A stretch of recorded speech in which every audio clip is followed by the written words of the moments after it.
दोस्तों नमस्कार। आप सब कैसे हैं? आप सभी को बेस्ट नॉलेज में हार्दिक स्वागत और अभिनंदन है। दोस्तों हम लोग इस टॉपिक में सीखने वाले हैं प्रीपोजिशन के बारे में। प्रीपोजिशन क्या है, टोटल कितना है और इसका यूज हम लोग किसी भी वाक्य के फर्स्ट में कैसे करेंगे और इसको बीच में कैसे करेंगे और इसका अंत में कैसे करेंगे।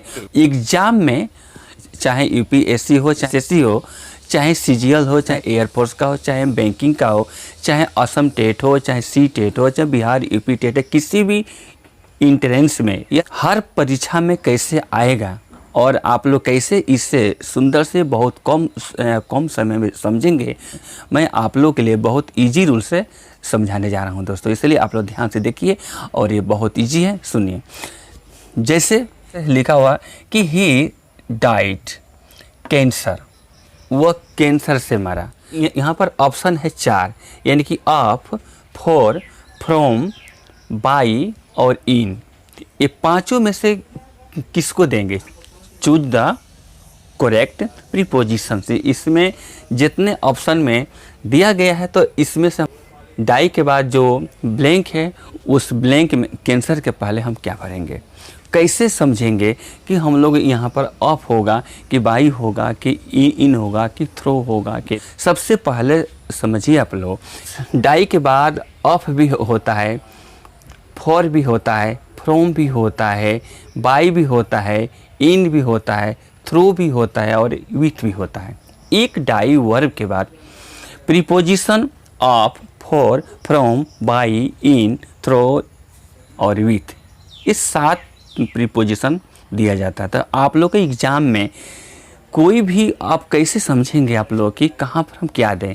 अब कैंसर है यहाँ पर, अब कैंसर के जगह पर कैंसर क्या है? रोग का नाम है, डिजीज नेम है। तो विश्व में जितना भी रोग का नाम है तो रोग से आए तो क्या होगा, या इलनेस आ जाए, इलनेस हो, या यहाँ पर हंगर हो, या थर्स्ट हो, या ग्रीफ हो, या सेम हो, तो हम क्या देंगे? कोई भी व्यक्ति मरता है ना, बहुत रीजन से मरता है, कि इसी रोग से भी मरता है, हंगर से मरता है, थर्स्ट से मरता है, ग्रीफ से दुख से मरता है, सेम से मरता है, लज्जा से भी मरता है, काउंट्री या स्टेट या डिस्ट्रिक्ट या ऐसे भी मरता है, over eating, over drinking, over working या वॉन्ड घायल से भी मरता है, या सुसाइड से मरता है, पॉइजन जहर से, या सेल्फ मरता है, अपने आप से मरता है, या हैंग, या बैटल में, या वार में, या एक्सीडेंट्स में, या हार्नेस में, या अपमान होकर के। तो हम कैसे समझेंगे कि कहाँ पर डाई के बाद अप होगा, फ्रॉम होगा, फॉर होगा, बाई होगा, इन होगा, थ्रो होगा, विथ होगा। तो आप लोग के लिए मैं सुंदर से समझा रहा हूँ, आप लोग ध्यान से सुनिए। देखिए सबसे पहले समझेंगे हम लोग कि प्रीपोजिशन क्या चीज़ है। देखिए pre plus position, pre plus position दो शब्दों से बना है प्रीपोजिशन। प्रीपोजिशन का हिंदी में होता है संबंध सूचक शब्द। दोस्तों आप लोग जान लीजिए ठीक से कि टोटल प्रीपोजिशन इंग्लिश में लगभग 86 होता है। अभी सीखिए कि हम लोग डाई के बाद कब of, for, from, by, in, through, with देंगे। ध्यान से सुनिए। देखिए ही डाइड के बाद कैंसर है। अब कैंसर क्या है दोस्तों? रोग का नाम है, डिजीज नेम है। तो दुनिया में जितना भी रोग होगा, चाहे हो टाइफाइड, मलेरिया, कोलेरा या कोरोना या हेडेक या कोई ब्लड प्रेशर या हार्ट अटैक, कोई भी रोग से कोई भी व्यक्ति मरता है तो डाई के बाद ऑफ दिया जाता है। और इलनेस भी लिखा हुआ हो तो वहाँ भी ऑफ लगेगा। और हंगर, भूखों से मरे तो भी अप लगेगा, या थर्स्ट, प्यासों मरे तो भी अप लगेगा। ठीक है। और ग्रीफ, दुख से भी मरे, शोक से, तो वो भी वहाँ पर अप लगेगा। या सेम, लज्जा से भी मरे तो भी अप लगेगा। इतना शब्द होगा तो वहाँ पर अप लगेगा। कहाँ पर? डाई के बाद अप लगेगा। ठीक है। अब नेक्स्ट देखिए, अब फिर दिया गया हो यदि ऐसे कि ही डाइड हिज कंट्री या हिज स्टेट या हिज डिस्ट्रिक्ट या his family, his village town. अब वो अपने देश के लिए मरा, अपने राज्य के मरा, अपना जिला, घर, परिवार, दोस्त, मैंने किसी के सहायता के रूप में कोई मरता है तो डाई के बाद फोर दिया जाता है। यानी कि होगा यहाँ पे ही डाई फॉर हिज कंट्री, वह अपने देश के लिए मरा। ठीक है, किसी के हेल्प के लिए मरे तो वहाँ पर डाई के बाद फोड़ दिया जाता है।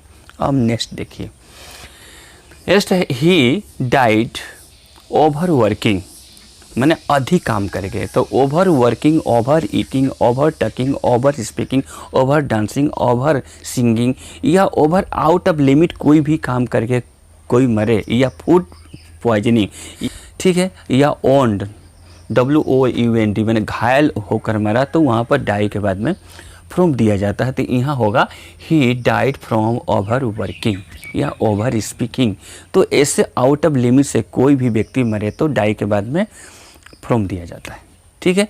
अब नेक्स्ट देखिए, ही डाइड पॉइजन, खा करके कोई मरा, सुसाइड आत्महत्या से मरा, या हैंग या अपने खुद को फांसी लगा लिया, या हंग या गवर्नमेंट का फांसी से मरा, अपने हथियार अपने आप से मार लिया, तो ऐसे में लगता है बाई दिया जाता है। तो he died by poison, died by suicide, died by hang, died by hung या डाइड बाई नाइफ या डाइड बाई सेल्फ, ठीक है। तो वो उस रूप में वहाँ पर बाई दिया जाता है। दोस्तों यदि आप अवश्य लाइक कीजिएगा और शेयर कीजिएगा, ठीक है। आप लोग देखिए, फिर नेक्स्ट देखिए, यदि दिया गया हो कि ही डाइड, अब यहाँ पर डाई के बाद बैटल हो, लड़ाई, वार, युद्ध या एक्सीडेंट हो, या बेड पर, चाहे बैटल दिया गया हो, डाई के बाद बैटल, वार या बेड या एक्सीडेंट, ये चारों में से कोई भी दिया गया हो तो वहाँ पर इन दिया जाता है। जैसे कि he died in battle, he died in war, he died in bed, बिस्तर पर, he died in accident, accident से मरा, तो वहाँ पर इन दिया जाता है डाई के बाद, ठीक है। फिर नेक्स्ट देखिए, अब यहाँ दिया गया ही डाइड नेग्लेक्ट, वह अपमान से मरा, तो अपमान से मरा, तो देखिए डाई के बाद यदि नेग्लेक्ट गया हो तो थ्रो दिया जाता है, डाई थ्रो नेग्लेक्ट। तो यहाँ पर ऑप्शन के रूप में कुछ भी दिया गया तो ऑप्शन में कि तो ऑफ रहेगा, कि तो फॉर होगा, कि तो फ्रॉम होगा, कि तो बाई होगा, कि तो इन होगा, कि तो थ्रो होगा, कि तो विथ होगा, इसी साथ में से कोई रहेगा। तो आप लोग रूल को सीख लेंगे सुंदर से, तो आप लोग कहीं से किसी भी रूप में आए, यदि डाई से रिलेटेड क्वेश्चन किसी भी परीक्षा में आए, किसी तरह का एग्जाम हो, किसी तरह घुमा फिरा कर आए, तो आप लोग बना पाएंगे, बशर्ते कि रूल को समझना होगा ठीक से। हाँ, तो आप लोग को विश्वास से सीखिए। अब सुनिए लास्ट है, अब यहाँ ही डाइड हिज फादर, वो अपने पापा के साथ विलुप्त हो गया या मर गया, अपने पापा के साथ, भाई के साथ, दोस्त के साथ, बहन के साथ, किसी व्यक्ति के साथ, यदि व्यक्ति के साथ किसी साथ वो विलुप्त हो जाए तो वहाँ पर डाई के बाद विथ दिया जाता है, डाई विथ हिज फादर, ठीक है। तो ये है डाई का ऑप्शन। तो डाई के बाद पूरा दुनिया में अब डाई से रिलेटेड कोई भी क्वेश्चन है तो मैं जितना लिखा दिया हूँ इसका भीतर ही होगा। तो क्वेश्चन आप लोग का एग्जाम में जैसे भी सवाल पूछे, किसी तरह से पूछे, तो आप लोगों के लिए ये बन जाएगा। ध्यान से समझेंगे तो ये कुछ भी नहीं है।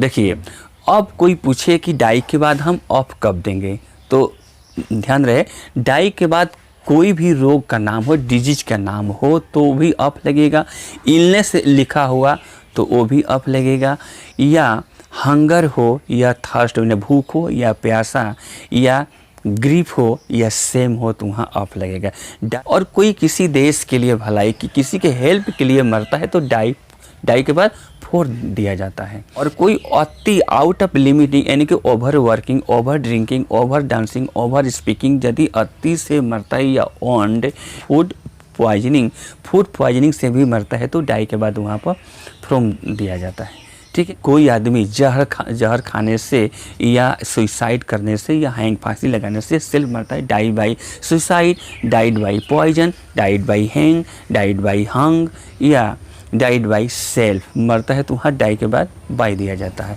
और कोई व्यक्ति युद्ध में मरता है, he died in battle, he died in war, he died in bed, he died in accident. तो ऐसे होता है तो वहाँ डाई के बाद में इन दिया जाता है। और नेगलेक्ट से मरता, ही डाई थ्रू नेगलेक्ट, वह अपमान से मरा, he die with his father, with his brother, किसी व्यक्ति के साथ यदि मरता है तो वहाँ विथ दिया जाता है। ये है पूरा डाई का ब्यौरा डाई के साथ कैसे पूरा दुनिया में कहीं से भी आए तो इसका भीतर ही होगा। ऑप्शन में जो भी रहे आप लोग रूल सीख लेंगे तो कुछ भी हार्ड नहीं होगा दोस्तों, ठीक है। नेक्स्ट देखिए, butter is made dash milk, यानी कि दूध से मक्खन बनता है या दही बनता है, ठीक है। फ्रॉम ऑफ बाई विथ, यहाँ 4 और नॉन भी दिया गया है, 4 ऑप्शन दिया गया है, 5, इसमें से 5 में कौन होगा। यानी कि butter is made dash milk, यानी कि दूध से दही बनता है, मक्खन बनता है। तो इसमें देखिए दुनिया में जितना भी सामान वस्तु बनता है हम लोग कैसे समझेंगे कि मेड के बाद यहाँ फ्रॉम होगा कि ऑफ होगा कि विथ होगा कि बाई होगा। खूब ध्यान से सीखिए। अब कोई पूछे कि क्या दूध से दही तो बन जाता है, लेकिन तो जो चीज़ एक बार चेंज हो जाए और दोबारा वह अपना रूप में चेंज ना हो तो वहाँ मेड के बाद फ्रॉम दिया जाता है। यानी कि butter is made from milk, दूध से दही बनता है, या oil is made from mustard, सरसों से तेल बनता है, या scent is made from flowers, फूल से सेंट बनता है, या paper is made from bamboo, बांस से कागज़ बनता है, और flour is made from wheat, गेहूं से आटा बनता है। यदि ऐसा गेहूं से तो आटा तो बन जाता है, लेकिन आटा से गेहूं बनेगा नहीं बनेगा। तो इस तरह का कोई भी सामान अगर एक बार बन जाए, चेंज हो जाए, दोबारा वो फिर चेंज ना हो तो वहाँ पर हम लोग क्या करते हैं, मेड के बाद, मेक क्रिया के बाद हम लोग फ्रॉम देते हैं, ठीक है। ये रूल है। अब यहाँ नेक्स्ट देखिए, this chair is made dash would, काठ से बना है चेयर। तो काठ से चेयर बना है या डेस्क बना है या टेबल बना है या कोई भी बस देखिए वुड से, यानी कि काठ से, या मेटल में होता है धातु, यानी गोल्ड, सिल्वर, आयरन, डायमंड, या कोई भी देखिए किसी धातु से, काठ से और लेदर से यानी कि चमड़ा से, यानी कि काठ, धातु, मेटल, यानी कि वुड, मेटल या लेदर, ये तीनों से कोई भी दुनिया का सामान बनता है तो ये बनने के बाद वो फिर बन सकता है। अब जैसे ये मान लीजिए कि यहाँ पर चेयर है काठ का, तो काठ से बनाएगा, तो फिर हम चेयर को तोड़ दे तो फिर वो काठ बन जाएगा, फिर हम बना दे तो वो चेयर बन जाएगा। तो सोना से, गोल्ड से कोई भी सामान बनता है, रिंग बनाया गया है सोना का, फिर तो और देंगे, गला देंगे तो वो सोना बन जाएगा, और फिर हम बना देंगे तो वो रिंग बन जाएगा। तो वो सोना से कई बार वो क्रिया होता रहेगा। सोना, चांदी, हीरा, मोती, टीन, जस्ताल, बुनिया, कोई भी धातु से बनता, चमड़ा से बनता है, जूता से फिर चमड़ा बन जाएगा। इस तरह से कोई भी सामान बनता, कोई वस्तु बनता है तो वहाँ पर हम मेक के बाद ऑफ देते थे। ये होगा, this chair is made of wood, this ring is made of gold, हाँ, this shoe is made of leather. यदि ऐसा कोई भी हो तो ऐसे मेक के बाद वहाँ पर ऑफ दिया जाता है, ठीक है। अब यहाँ पर ऑप्शन रहेगा, ऑप्शन जो भी हो एक तो रहेगा, जो आंसर रहेगा वहाँ पर रहेगा। वस्तु देश में बनाई जाती है, प्लेस में, जगह में, जैसे this pen is made in China, made in China, made in India, made in Japan. किसी देश में कोई सामान बनता है तो मेड के बाद वहाँ पर इन दिया जाता है, वहाँ पर ऑफ फ्रॉम नहीं देंगे। दिस पेन, चाहे दिस टीवी हो, बाइक हो, कार हो, कोई भी सामान हो, तो जिस देश में बनता हो किसी देश में तो वहाँ पर इन दिया जाता है। This bike is made in Japan, तो किसी देश में बना हुआ। अब किसी व्यक्ति के द्वारा कोई चीज़ बना, अब जैसे मान लीजिए कि TV was made by J.L. Baird, यानी कि the television was made by J.L. Baird, यानी कि J.L. बेयर्ड कौन है, विज्ञानी का नाम है, साइंटिस्ट का नाम है। तो किसी व्यक्ति के द्वारा कोई भी वस्तु बनाई गई हो, किसी व्यक्ति के द्वारा बनाई गई हो, चाहे जहाज हो, ट्रेन हो, बस हो, कार हो, फोन हो, चाहे कोई भी वस्तु हो, किसी व्यक्ति के द्वारा बनाया गया हो तो वहाँ पर बाई दिया जाता है। The telephone was made by Graham Bell, तो मेड बाई ग्राहम बेल, तो वहाँ पर मेड के बाद में बाई दिया जाता है। फिर नेक्स्ट देखिए क्वेश्चन। अब यहाँ है कि दिस वॉल इज मेड, यहाँ सीमेंट एंड ब्रिक, यानी कि यह जो दीवार है सीमेंट से बना है और ईंट से बना है। तो यहाँ पर देखिए, जब कोई भी वस्तु एक से ज़्यादा, मोर देन वन, एक से ज़्यादा वस्तु को मिश्रण से, मिक्सचर से बनाया गया हो, चाहे दीवार हो या घर हो या कोई भी पोल हो, चाहे कोई भी वस्तु हो, एक से ज़्यादा उसमें मेटल हो तो वहाँ पर क्या होता है, मेड के बाद विथ दिया जाता है। तो इसलिए होगा this wall is made with cement and brick, या ब्रिक एंड सैंड, वाटर या सीमेंट, जो भी हो, एक से ज़्यादा को मिला करके बनाई गई हो तो वहाँ मेड के बाद विथ दिया जाता है। दोस्तों ऐसे होता है। और आप लोग इसे यदि अच्छा लगा हो तो आप लोग लाइक कीजिएगा, शेयर कीजिएगा। जय हिंद, जय भारत, वंदे मातरम।